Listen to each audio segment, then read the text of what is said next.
ರಾಜ್ಯದ ಜನರು ಗಮನಿಸಬೇಕಾದಂತ ವಿಚಾರ. ಯಾಕಂದ್ರೆ ಮಧ್ಯಾಹ್ನ ವರುಣಾರ್ಭಟ ಇದೀಗ ಫಿಕ್ಸ್ ಆಗುವಂತ ಸಾಧ್ಯತೆಗಳಿದೆ. ರಾಜ್ಯದ ಅಲ್ಲಲ್ಲಿ ಗುಡುಗು ಗಾಳಿ ಸಹಿತ ಮಳೆ. ರಾಜ್ಯದ ಜನರೇ ಗಮನಿಸಿ, ಮಧ್ಯಾಹ್ನ ವರುಣಾರ್ಭಟ ಫಿಕ್ಸ್. ಇಲ್ಲಿ ರಾಜ್ಯದಲ್ಲಿ ಅಲ್ಲಲ್ಲಿ ಗುಡುಗು ಗಾಳಿ ಸಹಿತ ಮಳೆ ಎಚ್ಚರವಾಗಿದೆ. ಒಳನಾಡಿನ ಹಲವು ಜಿಲ್ಲೆಗಳಲ್ಲಿ ಇಂದು ಆಲಿಕಲ್ಲು ಮಳೆ. ಮುಂಜಾನೆ ಬಿಸಿಲಿನ ವಾತಾವರಣ, ಮಧ್ಯಾಹ್ನಕ್ಕೆ ಮಳೆ. ಮಂಡ್ಯ, ರಾಮನಗರದಲ್ಲಿ ಮುಂದಿನ 3 ಗಂಟೆ ಮಳೆಯಾಗುವಂತ ಸಾಧ್ಯತೆ ಇದೆ. ಇದೀಗ ಮತ್ತೆ ಜೋರಾದ ಗಾಳಿಯೊಂದಿಗೆ ಮಳೆ ಸಾಧ್ಯತೆ. ರಾಜ್ಯಾದ್ಯಂತ ಮುನ್ನೆಚ್ಚರಿಕೆ ನೀಡಿದ KSND-MC. ನಿನ್ನೆಯಷ್ಟೇ ಧಾರಾಕಾರ ಮಳೆಗೆ ನಡುಗಿರುವ ಬೆಂಗಳೂರು. ಸತತ 2 ಗಂಟೆ ಸುರಿದ ಭಾರಿ ಮಳೆಗೆ ನಾನಾ ಅವಾಂತರ. ವಾಹನ ಸವಾರರ ಪರದಾಟ, ಜನಜೀವನ ಅಸ್ತವ್ಯಸ್ತ. ಬೆಂಗಳೂರಿನ ಸಂಪಂಗಿ, ರಾಮನಗರದಲ್ಲಿ 92 ಮಿಲಿಮೀಟರ್ ಮಳೆ ಆಗುವಂಥದ್ದು.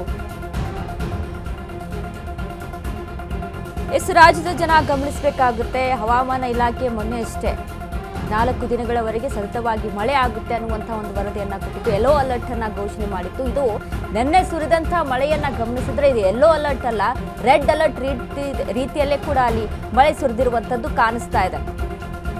ನಿನ್ನೆ ಇಡೀ ಬೆಂಗಳೂರು ಅಸ್ತವ್ಯಸ್ತ. ಈಗ ಮತ್ತೆ ಜೋರಾದ ಮಳೆ ಆಗುವಂತ ಸಾಧ್ಯತೆ ಇದೆ. ಮುಂಜಾನೆ ಸ್ವಲ್ಪ ಹೊತ್ತು ಬಿಸಿಲಿರುತ್ತೆ, ನಂತರ ಮಧ್ಯಾಹ್ನದ ಹೊತ್ತಿಗೆ ಮಳೆ ಶುರುವಾಗ್ಬಿಡುತ್ತೆ.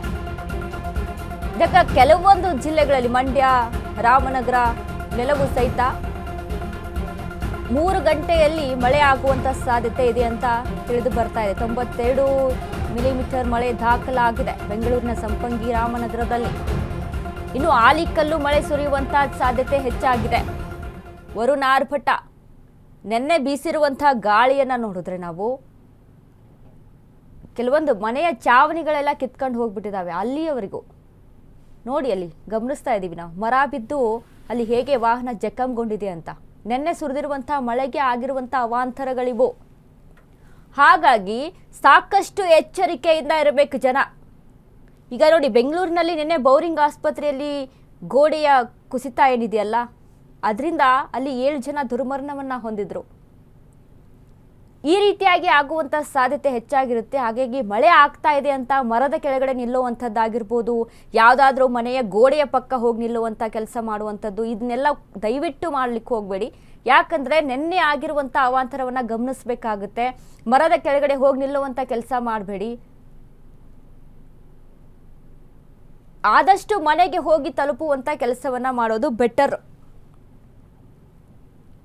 ಯಾಕಂದರೆ ಎಲ್ಲೆಡೆ ಸಹಿತ ನಿನ್ನೆ ಎಲ್ಲ ಏರಿಯಾದಲ್ಲೂ ಒಂದೊಂದಲ್ಲ ಸಮಸ್ಯೆ ಆಗಿರುವಂಥದ್ದು. ಮನೆಗಳಿಗೆ ನೀರು ನುಗ್ಗಿದೆ, ಜನ ಓಡಾಡೋಕ್ಕೂ ಕೂಡ ಕಷ್ಟ, ವಾಹನಗಳು ಓಡಾಡೋಕ್ಕೆ ಅಲ್ಲಿ ಕಷ್ಟ ಆಗಿತ್ತು. ವಾಹನಗಳೆಲ್ಲ ಜಖಂಗೊಂಡು ನೀರಿನಲ್ಲೇ ತೇಲ್ಕೊಂಡು ಹೋಗುವಂಥ ಪ್ರಸಂಗ ಉಂಟಾಗೈತೆ.